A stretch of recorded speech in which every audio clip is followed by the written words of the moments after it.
Welcome to the Mount Pleasant Podcast, featuring discussions and interviews about the people, places, and events that make Mount Pleasant such a special place. This is the Mount Pleasant Podcast. I'm your host, Brian Cleary, and all thanks to the great people of Mount Pleasant Magazine, I get the honor, the privilege of introducing you to Mount Pleasant, the people who make it such a special place to do business, to work, and even to live. We're introducing you to Mount Pleasant's best on the Mount Pleasant Podcast. Everyone cares about the environment. We're all trying to be as green as possible, and the town of Mount Pleasant has introduced a new voluntary residential environmental program that's aimed at encouraging all of the residents of Mount Pleasant to become more environmentally friendly. So we thought we'd talk to someone at the town about that, and that someone is John Farrell, who joins me, Brian Cleary, today on the Mount Pleasant Podcast. John, thanks for taking your time for the interview. Before we get into the specifics of the program, first, where did this idea come from? A couple of years ago, the town of Mount Pleasant implemented the environmental guidelines for land development. And so what that is it requires certain commercial projects to meet certain criteria environmentally. There are incentives built into that as well. So that one's been a pretty successful program over the past 2 years that it's been in place. And so we wanted to create a residential offshoot of that program. We've got the commercial side, so we're taking it to the residential side. Before we get into all the specifics on the program, can you give us an overall of what that means? I'm a resident of Mount Pleasant. What should I be doing to assist? The commercial program has, like I said, has been a success so far. There's different environmental techniques that developers can choose from to incorporate on their site. So whether they're redeveloping an old existing site that might not have great infrastructure, you can incorporate some green infrastructure, things like rain gardens or bioswales, or even other things that improve, like help you save on energy usage or water usage. All those things can be incorporated on a site. You can even get some incentives off of that if you choose to go above and beyond. You can have some flexibility with some of our requirements like buffer yards and things like that. So it gives you a little bit more room to work with. As a resident in Mount Pleasant, we do have some communities that are already implementing some of these techniques, especially in their ponds and stuff like that. 2 HOAs that come to mind right now that have done a lot of this is Seaside Farms and Belle Hall. I'm sure there's others as well. I know there's been some projects in the old village. A lot of these environmental techniques are not only good for water quality, good for habitat for animals, but they also can help save money. That's really how a lot of these HOAs have come about into doing them. Instead of possibly dredging, they got with a consultant, they can maybe plant some shoreline plantings that stabilize the banks of their ponds and hold them over for a couple more years. Instead of having to go in and do massive refits of their ponds, they're able to save some money and improve the environment while they're at it. That's kind of been a driving force behind some of the people who have already done it. A lot of people think that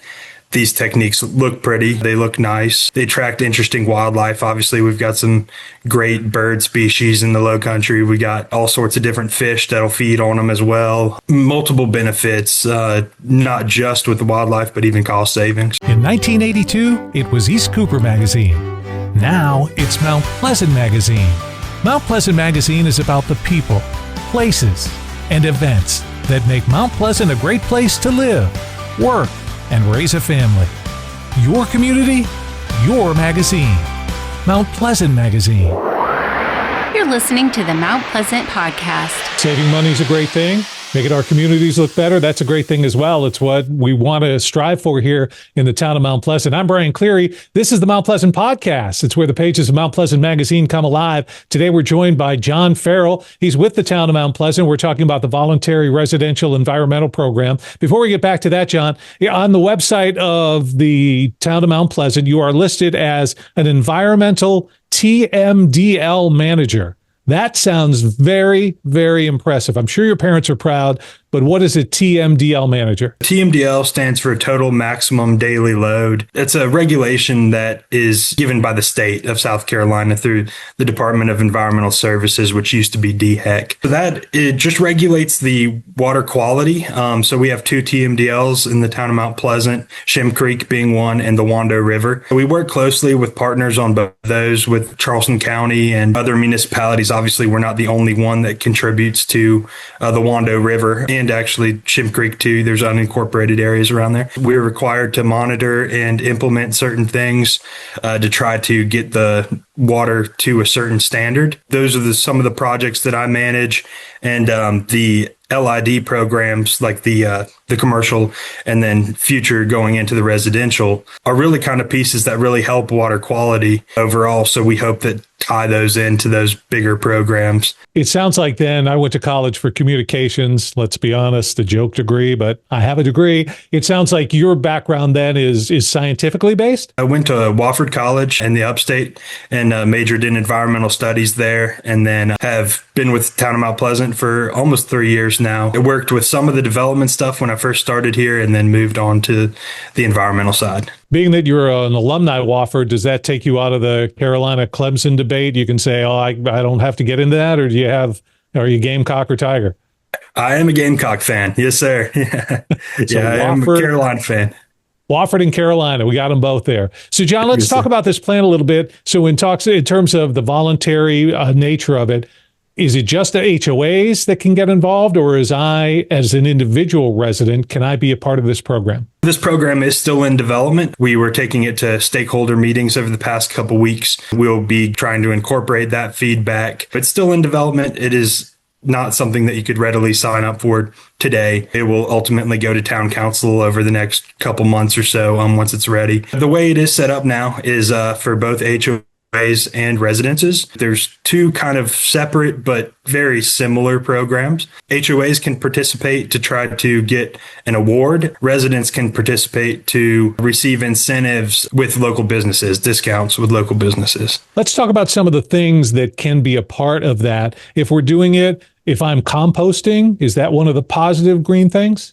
Yeah. Yes, sir. Yep. Composting is one of them. The way that the program is set up now, it's in categories based off of different things like ease, cost, the maintenance obligations. And composting is in our category 1, which is considered the easier category. Composting is one of those. Some other easy ones could be putting up a bird box to encourage birds in your backyard. And it goes all the way up to doing stuff that's a little bit more intensive, such as trying to replant critical line buffer or something like that to help with the water quality in that way. So I noticed with the LID program, there's the 4 different category areas. Will those 4 category areas then translate over to the residential program as well? It's a little bit different. The categories aren't based off of the 4 categories that are in the commercial. So that's, livability, mobility, the water, the wildlife, things like that. There's multiple different techniques within the residential one you can pick and choose from that have different aspects that they help of the environment. There's a lot of information on the Town of Mount Pleasant's website. It's a place to go to learn more, but there's talk on there about a more sustainable community. And I guess that plays into all of this. Absolutely. Yes, sir. Yeah. So to get people involved, really education's a key component of any program that we run, to show people the benefits. Some of this is a newer frame of mind, but it is popular. Other places have programs that are somewhat similar. It's becoming more mainstream now, but we want people to help them understand how it works and why it works and how they can contribute. John, could you explain to me what green infrastructure is? It sounds like it's something very positive, but what exactly would be considered green infrastructure? Green infrastructure is kind of a newer type of infrastructure that's coming around now. So versus gray, which is what you'd be most familiar with, likely, which would be pipes and, storm drains and things of that nature. But green infrastructure really focuses on trying to take natural processes and make them work in ways that can also benefit us as humans. The town did a great project. The project manager was Marissa Noble with our engineering and development services recently on Tall Pine, which is in the Groves neighborhood, which has had a history of some issues with flooding versus putting in all the traditional gray infrastructure. They put in some bioswales. So what it basically does is it has some enhanced media underneath the bottom of it, helps it drain quicker. And there's native plants in there there. Those will provide some habitat, trying to infiltrate that stormwater to help keep up with groundwater recharge and things of that nature, rather than just pushing it straight out into the harbor or something like that through pipes. John Farrell is our guest today here on the Mount Pleasant podcast. John is Mount Pleasant's environmental TMDL manager, one of two that the town has. And speaking with us today is here on the Mount Pleasant podcast, we try to go a little deeper than what you'll read in the pages of the magazine so we can understand more about what's going on in the town. I'm Brian Cleary, and we're talking about green things today. And John, I would assume, but I never like to assume, you're the expert. Let me turn it over to you. One of your biggest challenges, would it have to be that obviously the town of Mount Pleasant has grown, a lot more growth? Does that make being green more challenging? I don't know if I would say that it makes it more challenging. I think it actually presents a unique opportunity. That's one of the reasons the way that the commercial program came about is some of these older sites that were developed without certain infrastructure and things in place. It allows the opportunity for those to redevelop and now incorporate some of these very environmentally friendly techniques. I think it's an opportunity. Well, that's awesome. That's a great way to think about it, because as the town grows, obviously we do have those green concerns. Now, one of the things in visiting the town's website that I was surprised to find out about, pleasantly surprised, is the town has a green commission.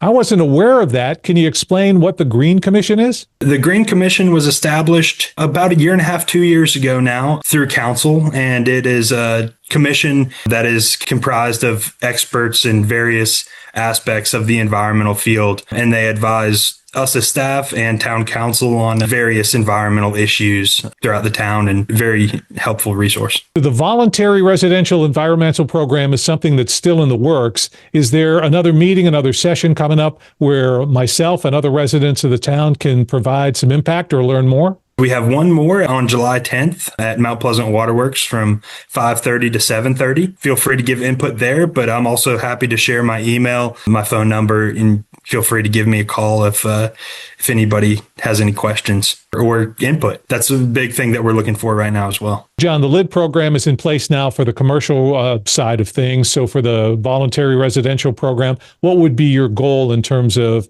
when we get through council and stuff? When would you like to, or hope, that this program is actually up and running? We hope to have it running by the end of the year, to have it ready to go by then. Green. It's a beautiful color. The town of Mount Pleasant's a beautiful place. And one of the people that's looking forward and helping to keep it beautiful is John Farrell. John, thanks for your time today on the Mount Pleasant podcast. Yes, sir. Thank you for having me.